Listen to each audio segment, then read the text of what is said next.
I'm Jennifer Siciliano, and this is the Uprising. We're here to talk about society, culture, politics, and the structures, people who question them, people who propose new ideas to make the world a better place. Today, I have two guests that I'm going to interview. One council person, one future council person. Mary Kay Harris, if you want to introduce yourself. Sure. Good afternoon. Thank you for having me on this show. My name is Mary Kay Harris. I am, this is my second term, this will be my second term in office. I've served almost 4 years as city council, my first term. This was my first term. And so I'm going back for 4 more years. Great. Thank you for having me. And we have Rachel Miller, who is been elected in the primary, but not in the general yet, but has no opposition. So probably, well, you don't want to. Probably future city council person. Yes. So I'm Rachel Miller, and I live in the West End and Federal Hill in those neighborhoods. So thank you both for coming. Thank you. Mary Kay, where is your ward? It's Ward 11. Yeah, Ward 11. I represent the Upper South Providence and the Elwood and most of Cranston Street. And it is considered west of Cranston Street and east going towards Thurbers Avenue, which is most of the hospital. So I have the hospital district. I want to incorporate that all into my ward. And Upper South Providence, which is the beginning of downtown to starting from downtown Providence to the rest of it, starting at Crossroads. Oh, okay. Yeah, yes. So that's where I started to represent the constituents of Ward 11. Mm-hmm. So, Rachel, what are you excited about doing when you get on the city council? Okay. So let's jump right in. So for me, I ran for city council because I have because I love the neighborhood, I love the city, and I built that love in the work that I've done over the years, community organizing. So I actually got to know Mary Kay when we were both organizing in our city and in our state for economic justice, for racial justice. And so being able to really bring that, the other side of the work that I was doing was building coalition across difference, you know what I mean? Right, people who doesn't seem like they have something in common, sitting down at the table and figuring out how we move forward and really bring some solutions to some big problems. So in a really general sense, that's the kind of energy that I'm hoping to bring to City Council. That's why I'm so honored to be able to get to work with Mary Kay as my colleague. For me, being able to move forward the work that we've done over the years. So what are you proud of that you've done on the city council? Oh, there's so many things. There's so many things, but one of the things I want to point out, and it's going to be in relation to what Rachel just mentioned, how we bring people together. One of the biggest projects that I think I'm most excited about was the Community Safety Act. Yes. At the CSA, and it was a beautiful opportunity for the council to witness how when people really are passionate about things, how people themselves can be the one that actually make those changes, the people who are mostly affected. And so Rachel played a major role in that on the outside, and the outside strategy was to bring as many people together in a coalition and partnership, many partners around what does it mean for community safety, well, especially with the young people. I think that was the most beautiful part of it, was watching young people be a part of the solution around police, how police handle everyday, ordinary constituents, citizens. Interactions between the police, and mostly, I think what's mostly that Rachel and I spend a lot of time working with a group called PRISM, Providence Youth Student Movement, was the gang database. So you can talk a little bit more about that, because I think that was an exciting part of what the state did not pick up on. And so, so I think, for building out some transparency in what was for so many years the secret gang database, and so people were getting on that database based on family members, based on associations, based largely on race, on class, right? Because you're talking about where people live in their neighborhoods, right, who their cousins are, who their neighbors are. You're ending up on a gang database, which then puts you in a whole other level of scrutiny with the police. It changes your interactions with the police on a fundamental level. And so this sort of at the heart of what was happening with the CSA was to create a way for transparency for that, a way for people to inquire if they are on the gang database, yes, to dispute, right? To dispute being, that is something that has been needed in Providence for decades. It's also a huge thing, when we think about how these interactions are happening in communities around the country. Yes. Providence can be lifted up as a model for like how we get away from criminalizing our youth, criminalizing people of color, just simply for who they are, where they live. Right, this is like, we are moving past that, and I think that's... Absolutely. Yeah. And the most exciting part about that was the fact that when we started out, we only had 5 council members who really supported it, who really believed in the fact that there was such activities and issues that's happening on the outside of their precinct. So what happened was, with the 5 of them, we had to be able to move at least 5 more. Right. And just in case the mayor was going to veto it, right? We wanted to make sure that we had enough. At the end of, just being able to consistently bring people to the table, consistently around communication. And we even brought the police to the table because they're part of the solution as well in order to work together. So it was a lot of networking, a lot of opportunities for us to, not outside, inside, but just the idea of people coming together to, bring the solution. And we did pass the ordinance. It passed as a law. And then we incorporated it to our initiative we worked on years ago, which was the Providence External Review Authority. We call it PARA.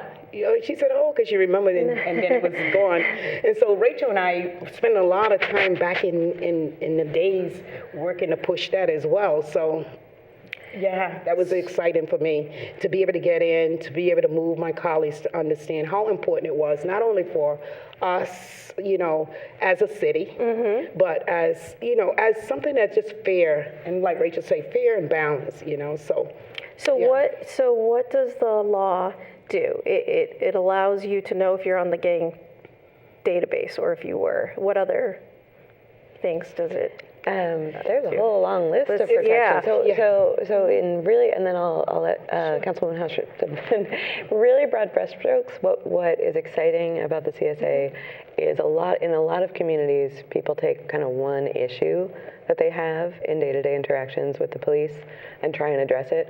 What the CSA did is built a really comprehensive list of community concerns. So issues around gender identity and expression are connected with issues around immigration and language and race. So it's a really comprehensive racial profiling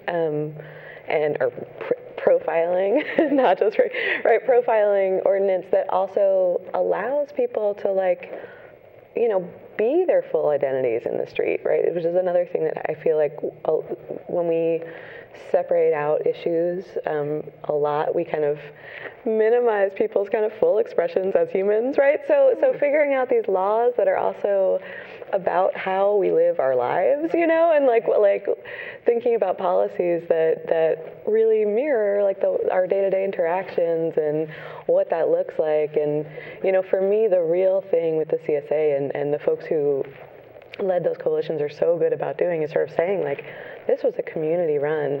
It wasn't outside inside, right? It was voices of youth, voices of community people working over years with champions like Mary Kay together, right? It was really a remarkable effort. And then, as Mary Kay was saying earlier, right, with Para, having had a very similar experience, right?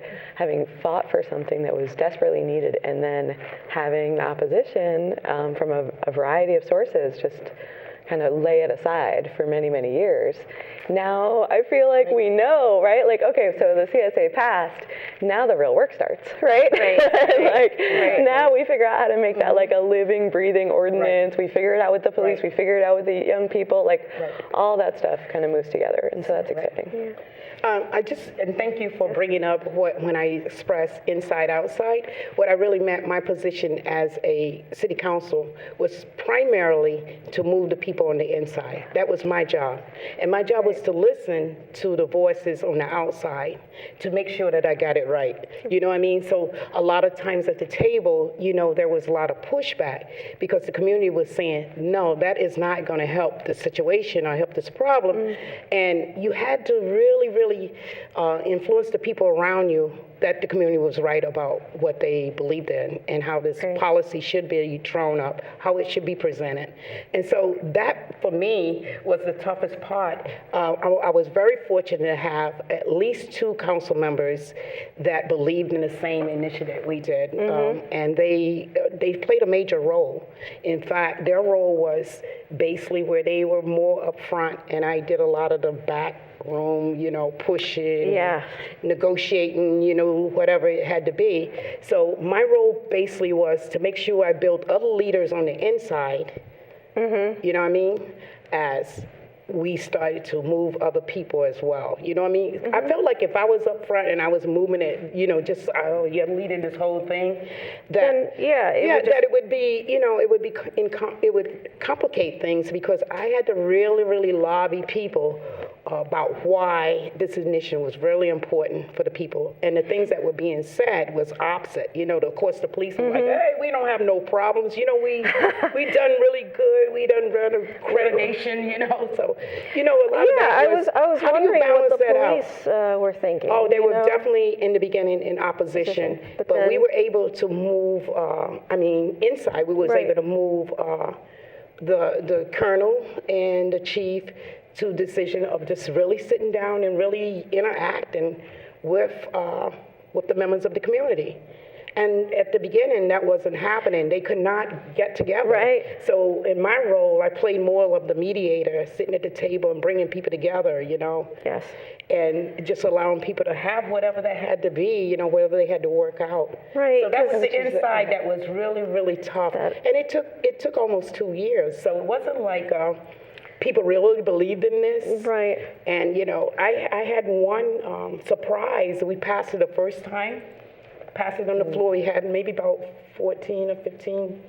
At least we had a lot of council people who were passed it the first time.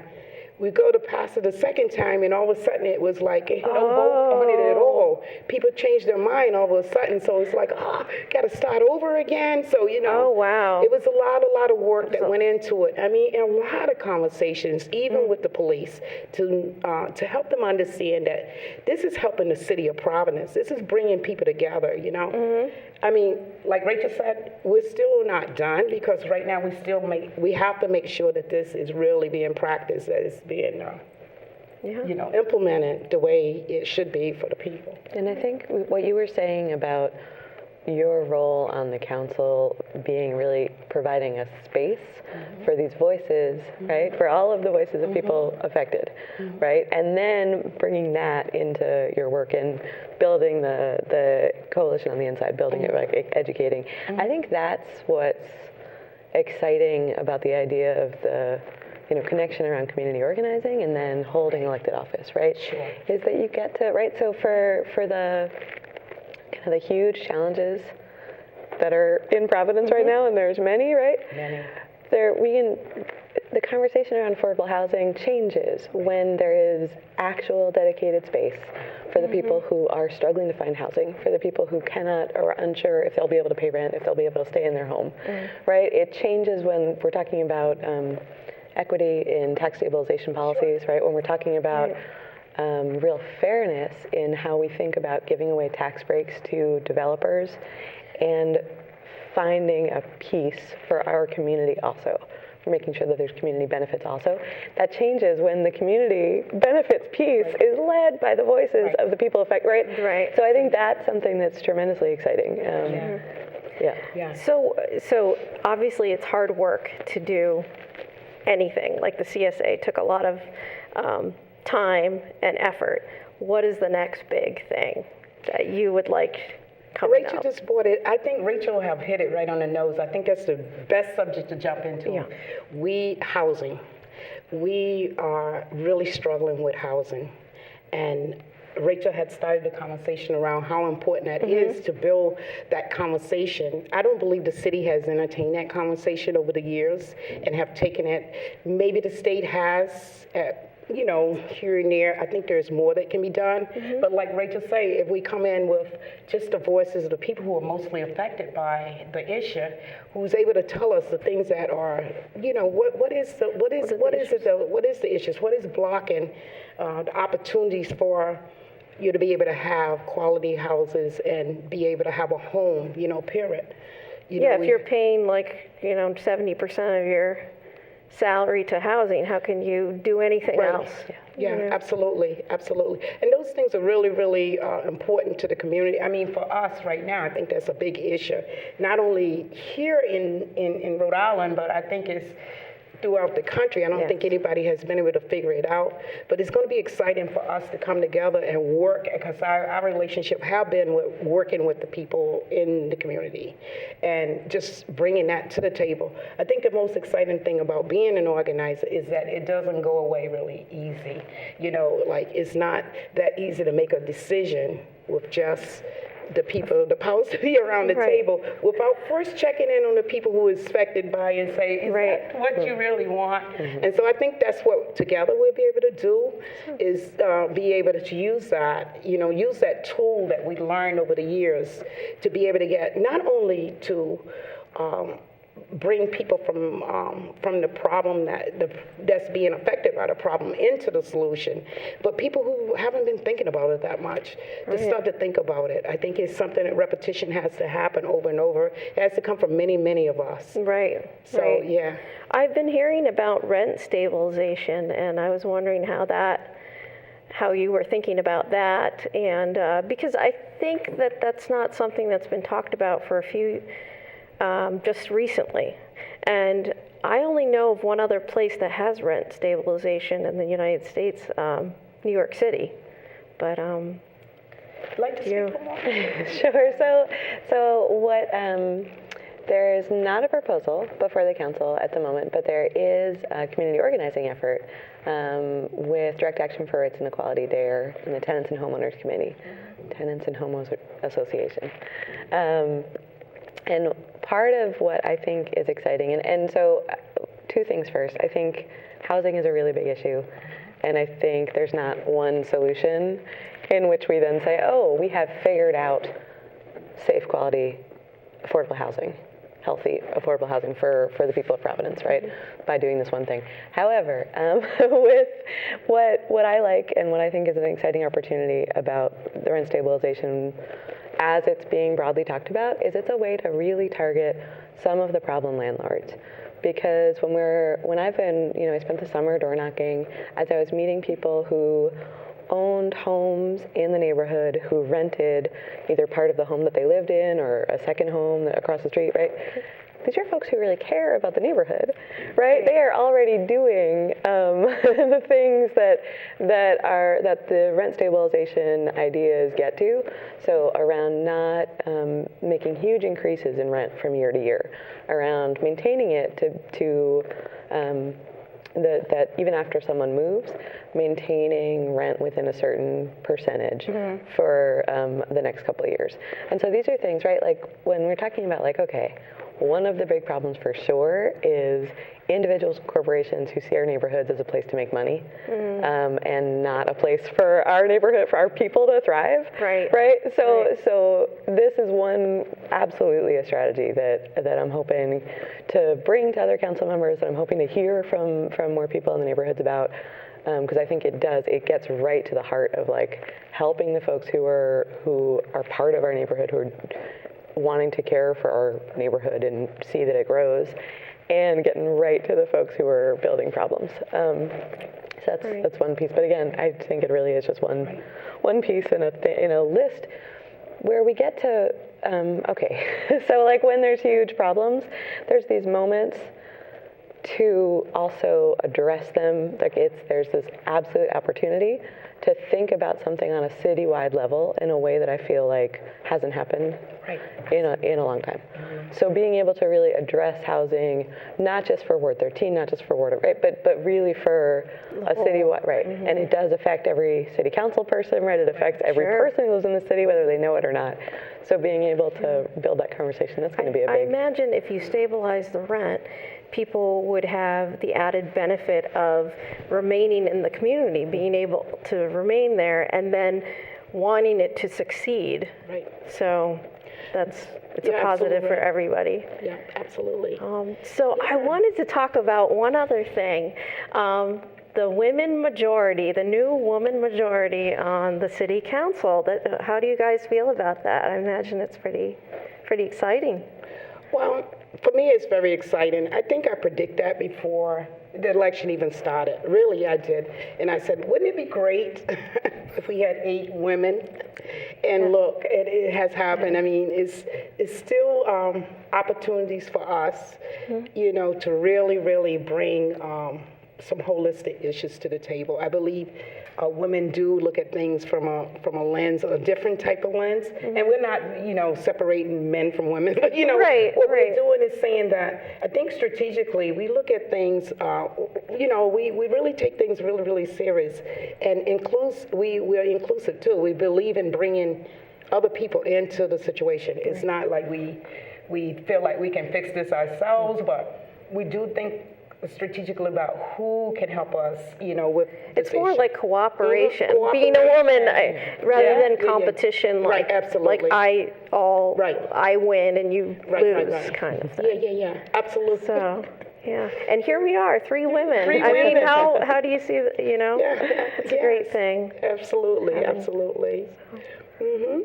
Did you want to say anything? Oh, sure, yeah. I mean, I think also the idea another idea that's exciting about it is being able to think about how we define women's issues so much more broadly, right? Because I think, for many, way too many years, there's all the issues of the day, and then there's women's issues over here, right? So, the reality is, and the reality for that we all know is that women's issues are economic issues. Women's issues are, about healthcare, school, the economy, education, jobs, right? So being able to, one of the things about having a majority women on the council is we get to, really own that and expand the idea of what women's issues are, expand the idea of how we think about families as it relates to policy at the city. So that's exciting. I think we're the majority, probably. In Providence. Women, yeah. Definitely, we definitely are. So, like, to say things are women's issues. Yeah, and of course it matters for young people to see people like them in elected office. Absolutely matters every time, in terms of what our future is and how people can interact with their city council person and all that stuff. I think Ruth Gator Ginsburg said that they said how many women should be on the Supreme Court, and she was like, all of them. And the truth is, she's like, it used to be all men, so why can't it be? It could be all ladies. Why not? Why not? So. Absolutely. Do you have a good working relationship with Alorza, the mayor? I usually have a good relationship with just about everyone. I'm gonna be honest with you. I don't internalize anything. I very much know what I want, and ask for, demand really, most of it. But my working relationship have been open and honest. I can't say that I've had as much distractions as other people, and I think that just have to do with my own agenda that I bring from the community, and the fact that a lot of times things just have to get done, and you have to interact with people no matter how difficult it is. I think what I bring basically most of all to the situation is the patience. The patience of just allowing people the opportunity to process stuff and then continue to push for that. And so I've not had a bad relationship. I can say it like that. It haven't been that bad, and that's got to do with my own work experience. And do you interact with the mayor now? So or? after the primary, I did get a chance to sit down with Mayor Alorza. I think everything is kind of open for me in terms of what happens in January and what the work I'll do with my other city councilors, and so. Good. So, I don't know what else to talk about. Is there anything else that you want to mention that you're on TV? I would love to make sure that we put this message out. People need to go to the polls. Good or bad indifference, you have to vote in November. It's very, very important that your voice be heard through the power of your pen. And just being able to cast a vote to say, yes, I do believe that we can make a difference, and purposely for the issues that's happening throughout nationally. Yes. Just looking nationally, we should be able to say, no, we have the power to do that through voting. So I would like to encourage everybody. I mean, it doesn't take that long to go in and just vote. Vote for your person, vote. That's all. That's great. That's great. Go ahead. Just keep voting. And then, also just find ways, find the thing that you love in your neighborhood or that you love in your broader community, and find ways to be involved in it. I think, in and out of election day, which happens, just find ways to stay involved, to stay in touch, there's so many ways to build something, and we are in this moment where we need all of the humans, right? Bringing all of their creativity, in the city of Providence, of course, but I'm talking about nationally. I'm talking about the big struggles that we're facing right now. Big struggles. I think if people are anything like me, you kind of do your day where you're listening to the news and you're like, oh my goodness, this is bigger than us, right? How is there any possible way to do a thing? But the reality is, right? This is ours to do something with. And there are, I think that things ripple out. I think that the small impacts, or the things that feel small on a very local level, I think that does impact national work.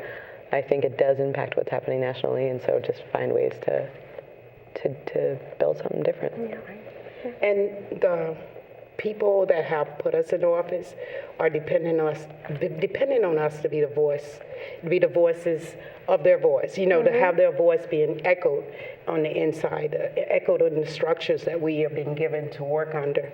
We cannot change all the conditions, but the structure that we have in place, we can try to make a difference by bringing the people voices on the inside. And I think that's what we basically have more in common than a lot of my colleagues, is the fact that we do have that connection, that deep connection where people first.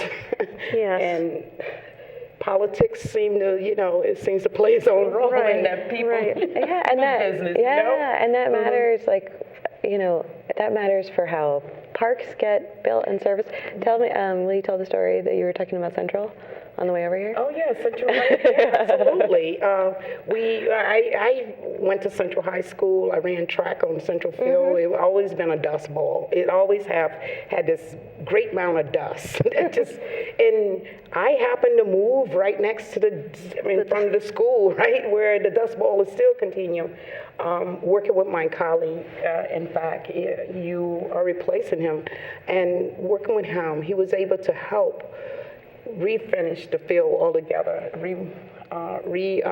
finish the field altogether, and it's a brand new field there now. It's a brand new opportunity for young people to be able to feel like they're important, right? Yes, it's that, right? Yeah. It's like in our schools, having a beautiful park, it changes how you feel about your school. It changes how you feel about how the city feels about you. Yes. Exactly. And I think, as I'm transitioning and learning about Councilman Principe's work in the neighborhood, that's something I'm so just thrilled to hear, is thinking about parks and community spaces. Right. Absolutely. Safe Well, thank you. Reclaiming safe spaces. That's right. Yes. Well, thank you, ladies, for coming today. It was a real pleasure.